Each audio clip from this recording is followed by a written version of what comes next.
हुए तुम दोस्त जिसके दुश्मन उसका आसमां क्यों हो। तो यूं तो वज़रा सियासी शगुफों और फुक्कड़पन का कोई मौका जाने नहीं देते। गोया मज़िका खेज बयानात और जुगतबाजियों में ना एक दूसरे पर सबकत ले जाने की रेस लगी पड़ी है। लेकिन जो मकाम परवेज़ खटक साहब का है वो शायद ही किसी और को नसीब हो, जिनकी बड़बोलियों पर परवेज़ियात के उन्वान से पूरी की पूरी एक सीरीज़, ज़बरदस्त एक सीरीज़ मुरतब की जा सकती है। हालिया इजाफा इसका उनकी कल असेंबली में की गई तकरीर है। मुल्क में महंगाई है, ये वज़ीर आज़म साहब को नज़र आता है, वज़ीर दाखिला को नज़र आता है, वज़ीर ख़जाना को नज़र आता है, लेकिन वज़ीर दिफा को कुछ और ही नज़र आता है। गोया वज़ीर दिफा का काम हर हाल में हुकूमत का दिफा करना है। खुद वज़ीर आज़म बार बार महंगाई का एतराफ़ कर चुके हैं। फवाद चौधरी साहब, शेख रशीद, आज़म स्वाति, शौकत तरीन, हम्माद अज़हर, कौन है जो महंगाई को तस्लीम नहीं कर रहा, इसकी हकीकत को तस्लीम नहीं कर रहा। लेकिन परवेज़ खटक न सिर्फ इसे झूठ और अपोजिशन का प्रोपेगेंडा करार दे रहे हैं, बल्कि इसे मुल्क की तरक्की के लिए लाजिम करार दे रहे हैं। कहते हैं कि जिस मुल्क में महंगाई नहीं होगी वो रुक जाएगा, महंगाई होगी तो मुल्क चलेगा, कारखाने चलेंगे। बात सुनिए ज़रा इनकी।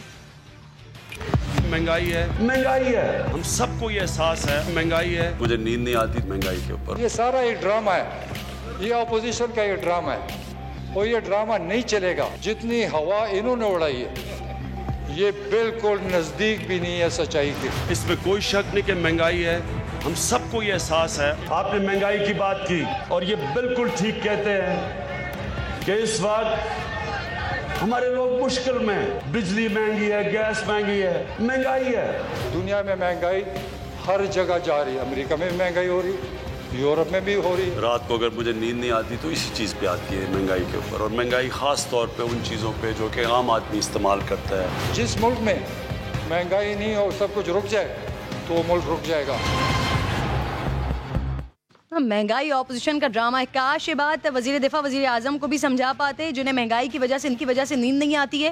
लेकिन खटक साहब के तो फिर जनाबे वाला क्या ही कहने, वो तो पहले ही वज़ीर आज़म को ये कहकर शर्मिंदा एहसान कर चुके हैं कि इमरान खान मेरी वजह से वज़ीर आज़म है।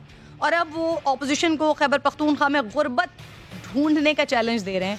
कहते हैं कि मुल्क में कोई गुर्बत नहीं है, बेरोज़गारी नहीं है, लोग भूखे नहीं सो रहे हैं, गाड़ियाँ हैं, अच्छा रहन सहन है। मुझे KPK में कोई एक कच्चा मकान दिखा दें। मैं जब 32-38 साल पहले सियासत में आया तो हमारे जो इलाके गांव थे सारे कच्चे थे। आज कोई कच्चा मकान दिखा दे मुझे।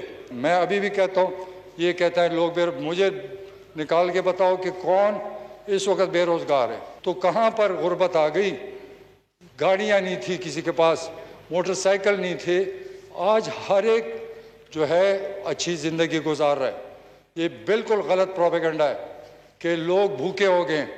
मेरे सूबे में आओ, मैं आपको फिराता हूँ, मुझे कच्चा मकान दिखा दो तो मैं कहूँगा कि ये मुल्क पीछे जा रहा है। ये हमारे MNA साहब कह रहे हैं करक में गुर्बत है, मैं मानता हूँ होगा। अच्छा चलो बात सुन ले, कोई बात नहीं। परवेज़ खटक मानने को तैयार नहीं है। वो कह रहे हैं महंगाई होगी तो मुल्क तरक्की करेगा। क्या वाकई ऐसा है? और डॉलर 158 रुपए पे ट्रेड कर रहा है, ऐसा क्यों है भाई?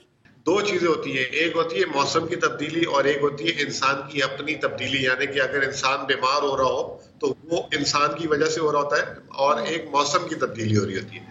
जैसे मौसम की तब्दीली हो रही होती है, अगर एकदम सर्दी आती है तो फिर हम उसके लिए एहतियाती तदाबीर अपनानी पड़ती हैं, गर्म कपड़े निकालने पड़ते हैं, खानों का और जो ठंडे मशरूबात है उसको कम करना पड़ता है, ठीक है ना। तो इसी तरीके से दुनिया में इस वक्त कुछ मौसमी तब्दीलियां आ गई। पिछले चंद मौसमी तब्दीलियों से मतलब ये कि माशी तब्दीलियां आ गई पिछले 2 से 3 महीने में, जब से कोरोना वैक्सीन पूरी दुनिया में तमाम ममालिक में लगना शुरू हुई। उसकी वजह से आलमी मंडी में जो है ना आग लग गई है तकरीबन हर चीज को। यानी कि तेल जो है आज से 1 साल पहले से लेकर अब तक जो है 85% आलमी मार्केट में महंगा हो गया है। जो हम खुदगरी तेल खाते हैं जो खाने वाने में पकाने के लिए, वो 120% महंगा हो गया है। गंदम जो है 40% महंगी हो गई। अच्छा, पाकिस्तान ये बहुत सारी चीजें दरामद करता है जी। और वो दरामद जब हम करते हैं तो वो फिर हमारे जो है ज़र मुबादला के ज़खायर में फर्क पड़ता है, ये सारी चीजें फर्क पड़ती है। जैसे मैंने अभी मिसाल दी थी आपको कि अगर सर्दियां आएंगी और अगर हम अपने लिबास और रहन सहन के तरीके को चेंज नहीं करेंगे तो हम बीमार हो जाएंगे। तो इसी तरीके से ये जो पहले हम जो है इसहाकडार साहब की हुकूमत होती थी, तो हम जो है मौसम चेंज होता था तो अपने डॉलर, जिसकी वजह से 2018 में हम फट गए थे, हमारा जो है $1 अरब हो गया और हमारे जो है खजाने के जखायर खत्म हो गए थे। तो ये जो स्टेट बैंक गवर्नर की पॉलिसी है कि अगर पाकिस्तान की दरामदात में प्रेशर आए किसी वजह से, तो फिर उसको डॉलर करके ताकि कम से कम जो है वो जो मौसमी असरात है जी वो इंसान के ऊपर आए और इंसान मामूला